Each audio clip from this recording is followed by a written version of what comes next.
Samba na Eliezer. Pourquoi tu funda Eliezer? Pona nini tozofunda Eliezer bandeko nanga? Tozofunda Eliezer pona azako ko perturber ordre, pour luka ko intercaler. Donc après va concilier pour que lobby on ait dans un moyen de financer l'activité de la personne handicapée. Nayango.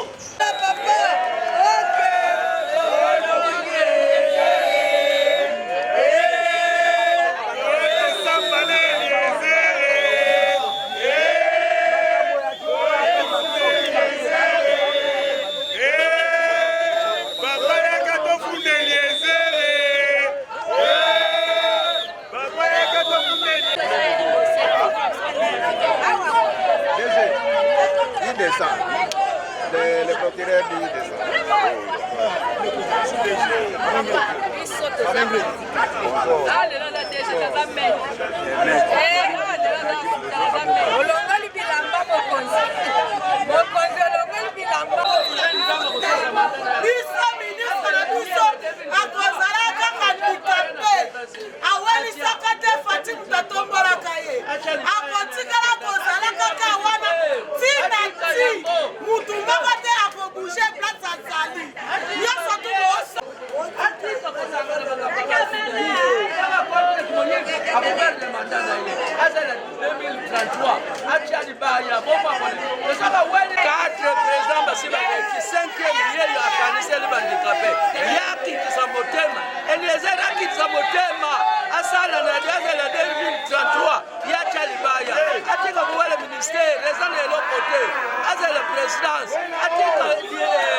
excellence un jour à Koleka mususu awuya kokota wana zobundisa présidence au président mutachaye amichaye mokote ministère wana créé par le moko président de la République soka obundisa ko seka obundisa président de la République azala kimia azela na 2033 achali baya to voter comme président mais atika ministère 2028 ope avanda amekate na yebisaka kaboyo na yebisaka nani failo lelo ye wana kobe kotepa tepa soka landa makamona loba katika kokota makamba ba muyibi katika kokota makamba ya muyibi ale soka yoka kadela ye mutaza president awelisa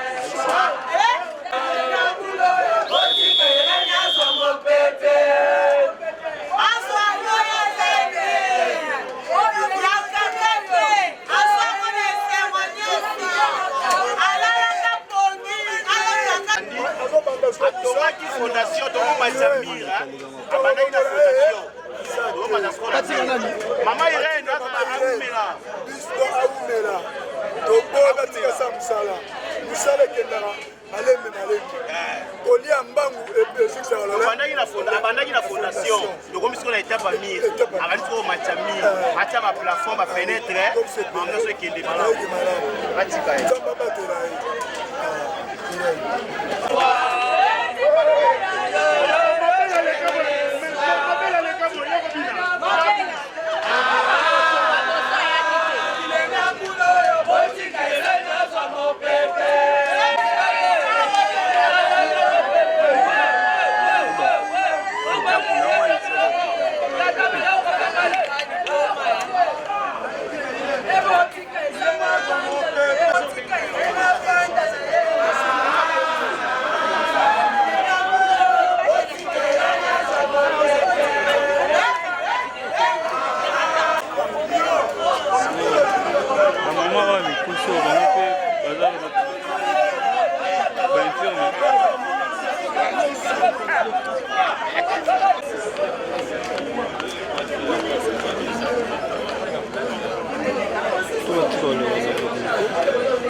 Donc, on a contre Fati, Tabiso Bana Fati. yeyo tolati ye na nko tolati Faci na nko aluki insécurité na mboka a contre Faci alingi kinyati na este kuna ozwa mutu mpasi na kisasa ozwa mutu mpasi ebani ndeni soto abana Faci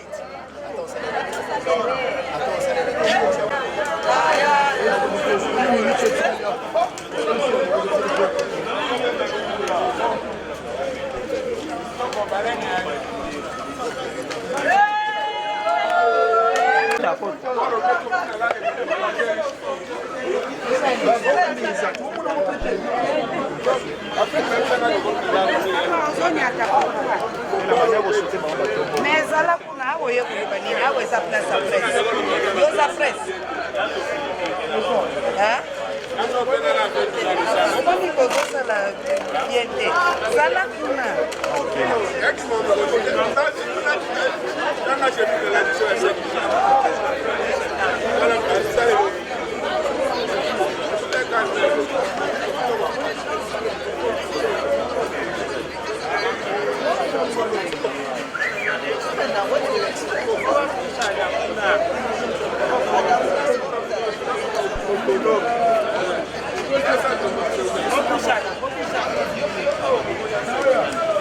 Maslo.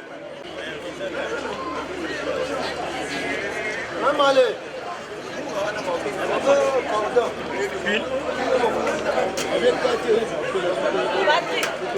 Mama Sasale.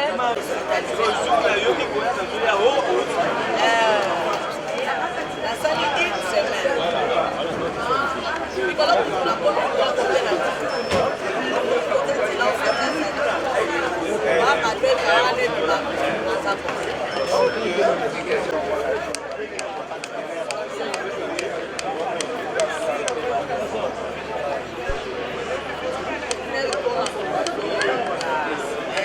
Pardon, boa vida.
Patron.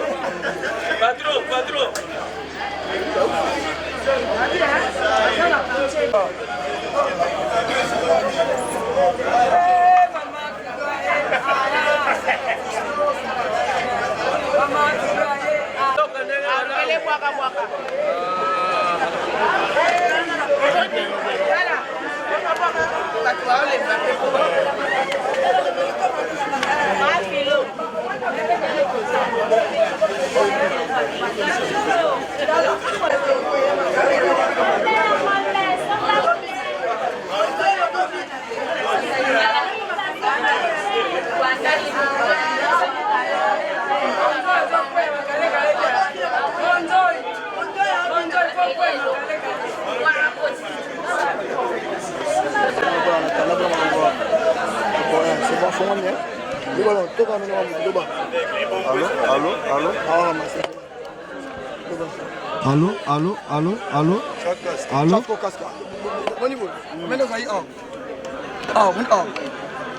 Awa azala wala incorporé azala bien incorporé à part ya micro oyo attention oyo donc so check up micro direct oyo ça oyo ça c'est oyo ah wala biso to sala sala de bandela ko ngo la tu so bazela basi allô oui différence ça c'est oyo là la tombe allô moi je vais là qui Allô. So au micro. Sans ça, katikati. Il faut un micro. Quitter ici. Tu vois, il y a quand même un micro. Il dit, oh, on t'a comme ça. On va ramasser sur tout. Il y a des micros. Il y a oyo. Ah, on va se voir. Ah, on va se voir. C'est autre chose. Au canité. Il y a ce soir. Il va se voir. On ramasse ça. Elle l'a bima. Tu peux l'envoyer à David dans 20 minutes. Tu peux l'envoyer dans 5 minutes. Alors, dans 5 minutes. Tout autant on est tout à Soukara. Dans 20 minutes. C'est quelle manière de parler ça? C'est pas normal. Oui, la bien été. Il ne faut pas de ça à faire. Il y a encore des gens à Kanda.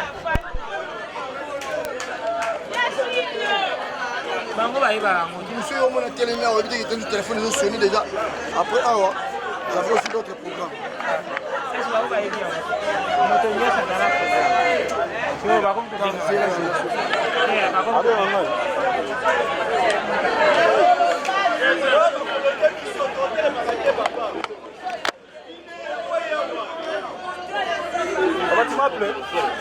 Si je savais que tu étais là, je n'allais pas. Quel est Sengal? Oh, dans mon équipe, peut-être. Oui. Bonjour. Bonjour. Le chef de son déjà. Dans mon équipe, on va mais la signale qui est. Je n'allais pas appeler de l'autre. Oui, oui.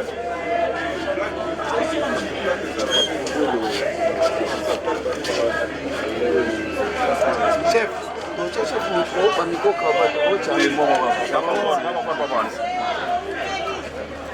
sasa na alonge todi na pona ba cravate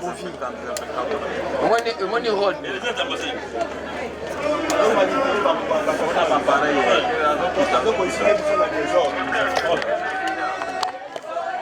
Azokita.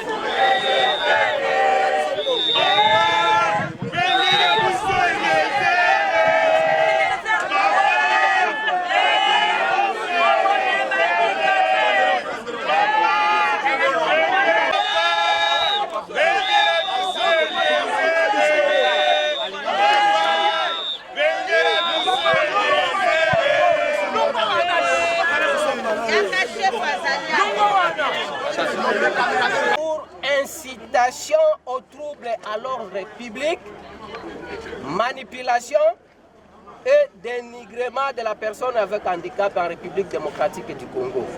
Monsieur le procureur général, nous, personnes vivant avec handicap, dont les noms et postes nos ci-dessous, habitant la ville de Kinshasa, saisissons votre autorité pour ce dont l'objet est pris en concert.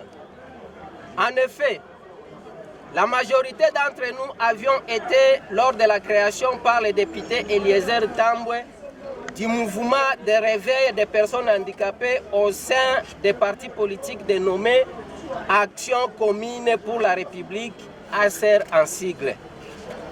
Au départ, il nous a fait croire qu'il s'agissait d'un mouvement pour la promotion des personnes vivant avec handicap, mais au fil du temps, nous avons fini par comprendre qu'il s'agissait d'un mécanisme au sein de son parti politique pour mener des actions de sabotage contre les efforts du gouvernement en faveur des personnes vivant avec handicap à travers le ministère chargé des personnes vivant avec handicap et autres personnes vulnérables, créé par son Excellence Monsieur le Président de la République, Félix Antoine Tshisekedi Tshilombo, depuis 2019.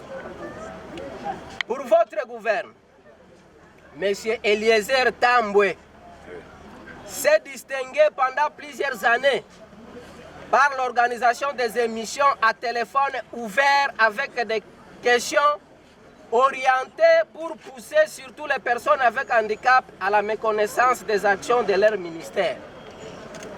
Ensuite, à partir de 2023, il a manipulé plusieurs personnes avec handicap et organisé beaucoup de manifestations publiques dans des endroits stratégiques pour ternir l'image de notre ministère en évoquant l'absence d'action en faveur des personnes avec handicap, alors que, grâce à la création de ces ministères par le président de la République, dont la direction est confiée à une femme avec handicap, notre ministre, aujourd'hui, beaucoup d'actions sont réalisées en faveur de la lutte contre la discrimination et la marginalisation des personnes avec handicap en République démocratique du Congo.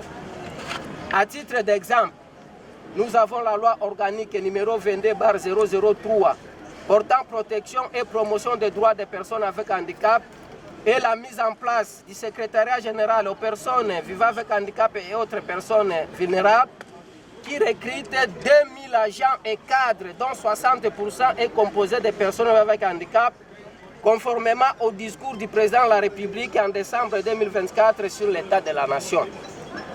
Ayant compris cette manipulation, nous avons majoritairement quitté ce mouvement de réveil qui ne fait que ternir l'image des personnes avec handicap que nous sommes. Dans sa mauvaise foi, acharné contre notre ministère, il utilise maintenant plusieurs personnes valides de son parti politique, monsieur le procureur, avec quelques personnes avec handicap qu'il continue à manipuler par le mouvement de réveil pour troubler l'ordre public en mettant tout cela sur le compte des personnes vivant avec handicap. En date du lundi 13 janvier 2025, il a poussé sa mauvaise foi plus loin en organisant une manifestation publique contre notre ministère qui s'est soldée par l'agression de M. Hervé Tansia, conseiller de notre ministre. Ceci est un acte grave qui nécessite l'intervention de la justice, non seulement pour condamner les auteurs de cette agression, mais aussi pour demander à Eliezer Tambwe d'arrêter son immixtion dans la communauté des personnes vivant avec handicap en ignorant les actions de notre ministère. Il n'a jamais été personne avec handicap. Il ne connaît pas la vie du handicap. C'est donc pour se moquer de nous qu'il manipule certains d'entre nous en les exposant sur la voie publique au risque même de leur vie. Dans quelle insécurité? Envoyer ces gants, dont Cédric Moulumba et consorts, pour s'attaquer au conseiller de notre ministre est un acte de manque de considération pour une autorité en fonction. Est-ce que, monsieur le procureur, c'est parce que notre ministre, c'est une personne avec handicap qu'il est en train de la négliger comme ça? Cette façon de faire, c'est un manque de considération et une insulte aux personnes avec handicap. Voilà. Nous exigeons votre honneur, monsieur le procureur, condamnation d'Eliezer Tambwe et réparation de notre image en tant que personne humaine. Surtout qu'il s'agit d'un acte de dénigrement posé par une autorité nationale appelée à faire respecter les lois de la République. De ce qui précède, nous sollicitons votre intervention pour interpeller M. Eliezer Tambwe Mposhi, député national, afin de le mettre hors d'état de nuire pour la République en lui appliquant la rigueur de la loi. Voilà. Dans l'espoir que cette plainte retiendra votre particulière attention, nous vous prions d'agréer, monsieur le procureur général, près la Cour de cassation, l'expression de notre parfaite considération. Nous vous remercions.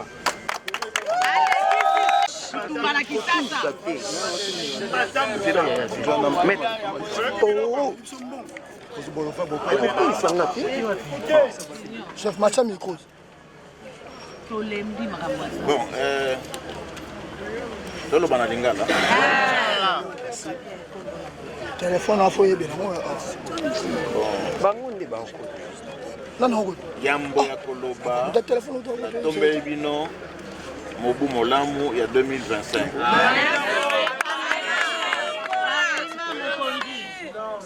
Mokonzi ya likolo pe na se oyo apesi bino pema na bino na ngai abatela bino na ndenge ya koleka année passée na santé ya malamu. Voilà, ça ce sont mes vœux de nouvel an. Merci beaucoup. Alors, par rapport à la plainte oyo na otozo asikasika basali plainte. C'est l'interprète, hein, le droit des sourds. Mais vous les poussez. Les sourds sont en train de les pousser parce qu'ils veulent entendre. Ils veulent entendre ce que vous dites. Il doit traduire. C'est l'interprète. D'accord. Ils sont en train de les pousser. Alors, Nakozala Moulaï Makasi Penzate. Na sepeli parce que na moni ke boye na discipline. Ça c'est la première chose où sepeli singai. La plainte en principe écoute dans le secrétariat, mais que ce sont des personnes avec handicap. Na base langai nazo kita compte tenu à l'état physique nabino. Discipline nabino na sepeli na. La deuxième chose, Natie Elikia. Ngai nazali politicien te. Natie Elikia ke bazali kotinda bino te na ba politicien. Ke ezali bino moko nde bozwi problème boyeli ngai yango. Ngai naza mokonzi oyo na kobatela mibeko na kobatela baye bazali na ba situation et que infraction etie bango.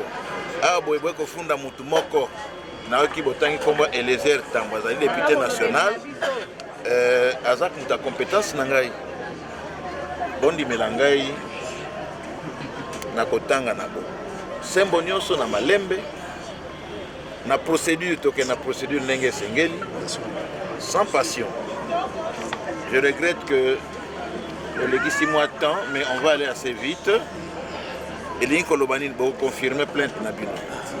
Ndeko oyo totanga na moni ki azali avocat tozali boko pona baye bakoya ko confirmer plainte so pe moi ba document mususu ezali moi ba élément ba support ezali boko tiana kati ya dossier si mato lande la procédure ndenge sengeli po mutu moko te azali kolo ya mibeko boyete na bi mutu moko te azali kolo ya mibeko soki bonuka mwaki pona songolo pakala tokodana likambo wana. Ah, botangi mutu moko peut-être batu mususu pe na yoke bazana kati na yoke babeta ki conseiller ya ministre na yoke makambo kiliki. Faites-moi confiance. Oyo mokonzi mboka pe apesi ngai. Amen. Oyo tolanda mikolo leki mwambilinga mbilinga ezalaki mokonzi mboka atie biso na esika oyo poto continuer mosala ndenge longo bani. Na bino donc ça là quand même un peu plus regardant compte tenu de la situation sociale nabino. Alors entre nous on a siko eza sous judiciaire pour ma kambetali processus judiciaire na suki wana. Donc vos représentants viendront. Je vais rapidement désigner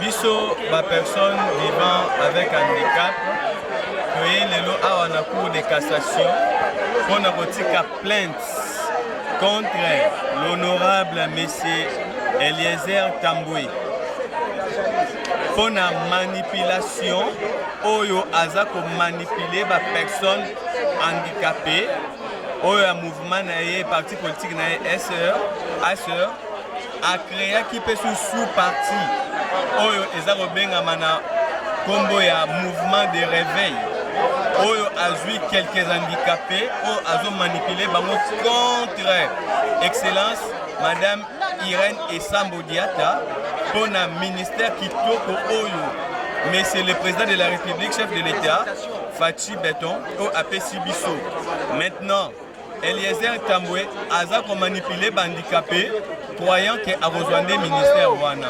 Or oyo aza en place ye mpe aza handicapé tozomona déjà baavancé mpo tozwi déjà cadre organique mpe lelo tokomi mpe na secrétariat oyo ekomi déjà en place quelques agents déjà oyo ena bazwi bazosala déjà etikali bato ya sur titre nde toye contre agression oyo esalama mokolo ya lundi 13 janvier 2025 oyo esalemaki na boulevard triomphal bazokisi monsieur Hervé Tansia epai ya bato ya mouvement de réveil circe toye awa mpona komema yango na loi lokola toza na état de droit toye kotika yango procureur akatela biso makambo oyo yango bomoni ebele ya bahandicapé totondi lelo awa na cour de cassation.